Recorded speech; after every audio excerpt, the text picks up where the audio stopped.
দিন যত যাচ্ছে আমরা ততই অনলাইন নির্ভরশীল হয়ে পড়ছি। প্রত্যেকটা কাজে প্রায় আমাদের এখন অনলাইনের উপর নির্ভর করতে হয়। তবে আমাদের এদিকে যেমন সুযোগ আছে তেমন অসুবিধাও আছে। আমাদেরকে অনেক কিছু মাথায় রেখে অনলাইন থেকে বিবেচনা করে ক্রয় এবং বিক্রয়ের ক্ষেত্রে কিছু বিষয় অবলম্বন করতে হবে। যেমন আমরা অবশ্যই অনলাইন থেকে কোনো কিছু ক্রয় করলে রাইডার সামনে থাকলে অবশ্যই রাইডার সামনে থাকা অবস্থায় আমরা চেক করে নিব, যেন পণ্যে কোনো সমস্যা না থাকে, পরবর্তীতে কোনো ঝামেলা না হয়। আমাদের দেশে কিছু কাস্টমার আছে যারা মেডিসিন অর্ডার দেয় অনলাইনে, কিন্তু মেডিসিনে কাজ না করলে রাইডারদেরকে আটকায় রাখে। আচ্ছা ভাই, সব মেডিসিন কি সকলের কাজ করে আপনি বলতে পারবেন?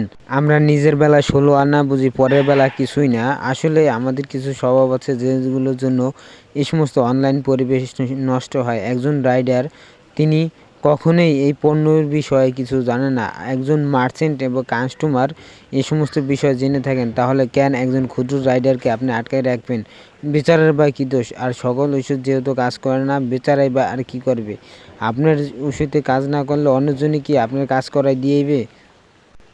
আরও কিছু বিষয় আছে, রাইডার থাকলে আমরা অনেক সময় রাইডারদেরকে মানুষ বলে মূল্যায়ন করি না, তাদের সাথে খারাপ আচরণ করি। কেন ভাই, তারা কি মানুষ না? আপনার মনে হয় আপনি যেমন মানুষ সেও তেমন মানুষ, সে তার সৎকর্ম করে খায়।